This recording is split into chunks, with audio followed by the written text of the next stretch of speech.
Existem por aí diversos jogos ou franquias que foram uma explosão de sucesso antigamente e que comandavam e tomavam conta geral do universo de videogames, mas que infelizmente, hoje em dia, por algum motivo, sua estrela já não brilha mais como antes, ou seja, elas foram esquecidas, ou chutadas e jogadas por água abaixo. Elas vão continuar vivas sim, mas somente na nossa memória ou em nossos corações. Ou, em alguns casos, até podemos encher nossos olhos de lágrimas e aplaudir de pé quando vemos algum desses games sair por em algum reboot ou remake, ou até mesmo em alguma coletânea. Por exemplo, Earthworm Jim HD, Rocket Knight ou até mesmo o clássico Mega Man. Isso pode até nos alegrar momentaneamente, mas o que nós fãs realmente queríamos de verdade é uma continuidade da franquia principal. Mas, infelizmente, tudo que é bom dura pouco, e muitos heróis que tanto gostávamos foram esquecidos cruelmente, ou simplesmente tiveram seu fim. Então, nesse vídeo, vamos falar de 6 franquias, ou 6 jogos que foram esquecidos, mas que merecem ser lembrados. Vale frisar que eu não vou citar jogos absurdamente conhecidos, ou clichês que vocês já estão cansados de ouvir, como Alex Kidd, Mega Man, Pitfall, entre outros, mas, lógico que eles são ótimos jogos e mereciam sim ter uma continuação. Então vamos lá, começando aqui com uma empresa que é campeã de ter suas franquias abandonadas ou esquecidas, seja pelos produtores não terem mais ideias para uma continuação, ou seja por preguiça mesmo. Essa empresa teve sim seus anos de ouro, mas hoje em dia ela não está mais no seu patamar que estava antes. Já está até sendo lembrada em coletâneas para a nova geração. Muito bem feito por sinal. Sim, estou falando da Rare e sua coletânea para o Xbox One. Ah, essa empresa teve muitos jogos bons, porém esquecidos ou largados no tempo. Teve também muitos projetos não finalizados, ou seja, jogos cancelados, que não vou citar aqui, fica para um outro vídeo. Mas agora, se formos falar de um jogo em específico, fica até difícil, de tantos jogos bons que temos. Poderíamos falar do falido 007 GoldenEye, que deu início a toda uma era 3D de games em primeira pessoa, ou do clássico e bizarro Conquer Bad's Fur Day, ai meu Deus, como esquecer desse game, ou do Urso Pimpão, Banjo-Kazooie. Alguns personagens ainda recebem jogos e têm uma alta popularidade, mas de qualquer forma não estão mais no patamar que estavam antes. Alguns sim estão vivos, firmes e fortes, como é o caso de Donkey Kong ou Killer Instinct, que foi trazido de volta há pouco tempo atrás para a nova geração. Mas quero falar mesmo de uma franquia em específico que marcou muitas gerações e é considerado por muitos o jogo mais difícil de todos os tempos. Aposto que você já sabe de qual jogo que estou falando, não é? Ah, claro que sabe. Estou falando de Battletoads, o jogo dos sapos frenéticos. Meu amigo, esse jogo simplesmente é foda. Trata-se de um game de ação lançado oficialmente para o NES em 1991. Ele explorava todo o potencial do console, trazendo cenários dinâmicos e muitos difíceis por sinal, ou seja, praticamente impossíveis. Se você conseguiu passar dessa terceira fase, meu amigo, você é praticamente um rei dos videogames e pode falar: eu consegui passar da fase do Battletoads. Apesar do jogo não ser o melhor em gráfico, ele usava tantas cores, tantas mudanças de câmera, que tinha hora que a tela ficava até piscando, uma coisa bem comum que acontecia com os consoles da época, por falta de processamento. Ele fez tanto sucesso também na época, que anos depois foi lançada várias versões para diversos consoles, como Mega Drive, Game Gear, Game Boy, Amiga e Super Nintendo, e teve até alguns crossovers junto com Double Dragon. Pois é, eu aposto que você lembra disso e era muito da hora, mas a dificuldade ainda assim era a mesma. Bons tempos, esse era um dos melhores games da época e com certeza merecia voltar para a nova geração.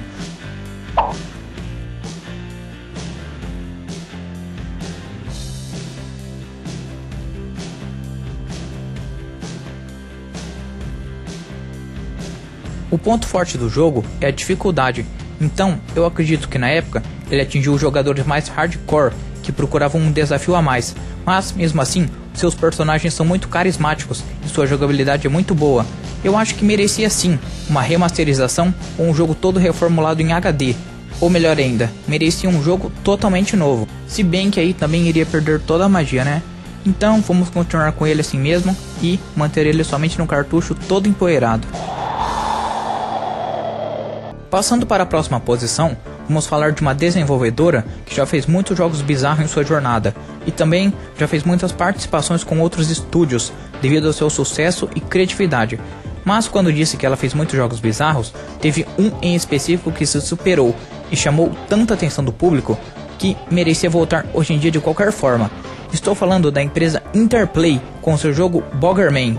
Pois é, quem é das antigas aí deve lembrar, a empresa teve participações em outros jogos clássicos de peso, como Earthworm Jim, que já citei aqui, Carmageddon, Clay Fighter, todos esses bem bizarros por sinal, né? Mas vamos falar hoje de Bomberman, que é de total autoria da empresa, já que foi desenvolvido e publicado por ela mesma. Bom, para quem nunca jogou, basicamente Bomberman se trata de um game do Homem-Meleca. Sim, você não ouviu errado, Homem-Meleca. Quando a gente pensa que não tem mais nada para inventar, eles inventam o herói mais bizarro de todos. E o personagem, ele é bem carismático por sinal. A sua principal característica é sua nojentice. Se essa palavra existe, né? Podemos arrotar, peidar, jogar meleca de nariz e ainda tem alguns power-ups especiais que fazem a gente cuspir catarro e peidar fogo. Cara, simplesmente sem palavras. Isso daí serve também pra gente voar. Tem um power-up especial que serve pra gente voar. Devemos passar por 6 estágios, cada um com cerca de 4 fases, que se repetem bastante.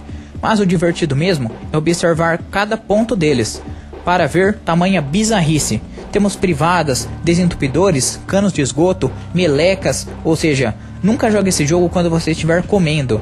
A mecânica é bem simples e é igual a qualquer jogo de plataforma, apesar de ter seus prós e contras, como sprites muito grandes, mas o destaque vai mesmo para o personagem e seu carisma, que foi totalmente esquecido. Podemos citar agora uma franquia que, basicamente, ela não foi totalmente esquecida, ou seja, ela não foi esquecida. Ela ainda está sendo produzido jogos, mas vamos ser bem sinceros, só produz jogo merda. Mesmo assim, estou falando da franquia Power Rangers, que teve seu auge nos anos 90 e possui mais de 20 temporadas e foi ficando cada vez mais podre. Tô brincando, né, galera?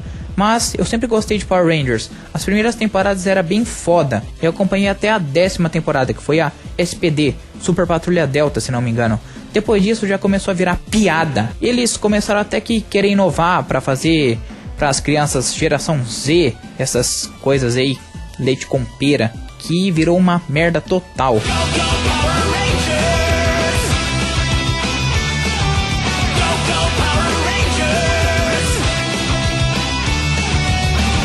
Hoje em dia as crianças nem assistem desenho, as crianças já nascem mexendo em iPhone 7, em Galaxy. Tipo, a gente se divertia tanto com coisas simples, e as coisas simples que são o bom da vida, e isso vai se perdendo cada vez mais, né? Se as crianças vê desenho, elas assistem desenho geração Z. Pra criança assistir tem que ser desenho totalmente reformulado, diferente, né?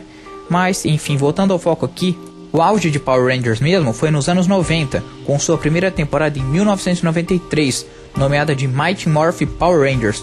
Isso sim era foda, cara, e fazia qualquer criança ou adolescente dos anos 90 ficar doido.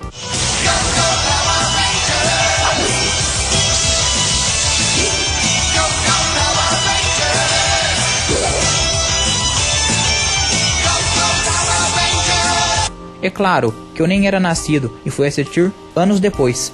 E também, logo em seguida já começou a vir uma caralhada de temporadas. Tem Power Rangers pra caralho, Power Rangers Zell, Power Rangers Galaxy, no espaço, Power Rangers Inferno, enfim. É muita coisa, mas estamos falando de videogame, é claro. E ele teve sim seus jogos. E com certeza foram os melhores e mais memoráveis jogos da série. Estou falando da geração 16 bits, Super Nintendo e Mega Drive. Uou! Tivemos vários jogos para esses consoles, mas vou falar do melhor de todos, que fez mais sucesso e também o que eu mais joguei, o famoso Mighty Morphin Power Rangers The Movie, ou seja, o jogo do filme, que se tratava de um beat up em que deveríamos andar e matar todos os inimigos da tela, e também pegávamos alguns cristais e quando enchêssemos uma barrinha, poderíamos fazer o que? O melhor que os Power Rangers sabem fazer, que é morfar. Isso simplesmente era muito foda. Sem palavras, a gente se sentia um verdadeiro Power Ranger. Mesmo com gráficos não tão bons, 16 bits, Super Nintendo, a gente gostava muito e se divertia muito mais do que os jogos de hoje. Ao final de cada fase, a gente enfrentava um boss, um chefe. E também, o mais foda de tudo isso era que a gente poderia jogar com o lendário Ranger Prata, o famoso Tommy Oliver, o herói da minha infância. Ah, bons tempos. Hoje em dia os jogos do Power Rangers estão totalmente fracos, sem jogabilidade alguma. Esse último aí que saiu, sem comentários. Outra franquia de peso que fazia sucesso geral na época dos fliperamas e foi esquecida foi Contra, que já mencionei aqui em outro vídeo no canal, mas ele simplesmente foi esquecido por um motivo meio óbvio, devido à evolução gráfica e ao realismo dos jogos de hoje em dia, que tentam trazer ao jogador. Se você joga Call of Duty, Battlefield hoje na sua casa, agradeça aos primeiros jogos do gênero, senão de forma alguma seria possível chegar no nível que estamos hoje. Contra se trata basicamente de um shooter run and gun que basicamente você tem uma arma e deve destruir tudo que vê em sua frente. Você também conta com power-ups, armas mais fortes e diversas outras coisas para te auxiliar ao decorrer da partida. A franquia teve diversos jogos para várias plataformas. Se formos pensar bem, o jogo evoluiu e morreu de uma forma bem fiel. Seu último jogo que mais impressionou foi o Neo Contra, lançado para o PlayStation 2 em 2004, que apresentava gráficos bem bonitos para um jogo do gênero, e que pensávamos que Contra nunca iria ter.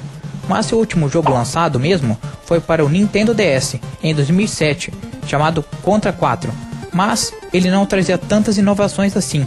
Mas de qualquer forma, Contra é um jogo marcante que abriu portas para muitos outros, então acho que ele merecia estar aqui.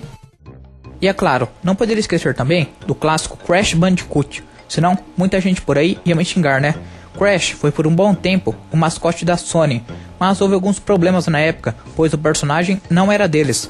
Mas ele segurou muito bem o posto de mascote do PlayStation 1, junto com o Spyro, o dragãozinho frenético, passando futuramente para Ratchet & Clank e hoje em dia para Kratos e Nathan Drake, como conhecemos. Mas voltando ao vídeo, Crash é um personagem muito memorável e foi uma pena que ele foi esquecido lá na sexta geração de consoles no PlayStation 2 e não teve nenhum jogo sequer na sétima geração. Ainda podemos ter algumas esperanças do jogo voltar, agora quem sabe, nessa nova geração de consoles, ou seja, no PlayStation 4.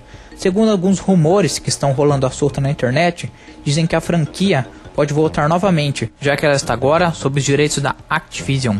Mas rumores são rumores, né? Temos que esperar para ver. Nem se saísse pelo menos alguma coletânea ou alguma remasterização, já iria agradar bastante os fãs. Como sabemos, a lista de jogos abandonados é muito grande e não daria para citar todos aqui, então vamos para as menções honrosas. Dino Crisis,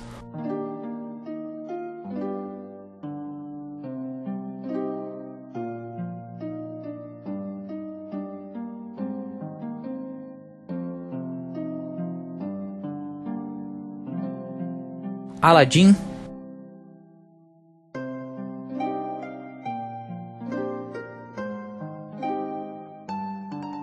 Tenchu,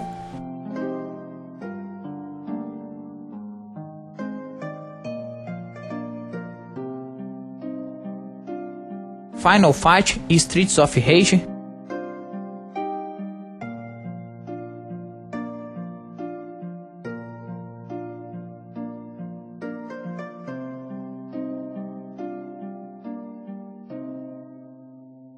Star Fox,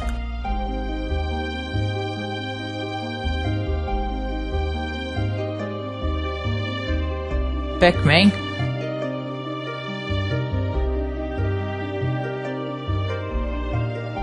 Onimusha,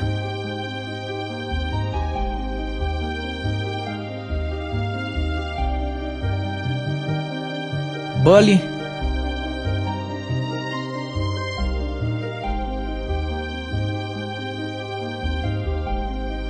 Mickey Magical Adventure,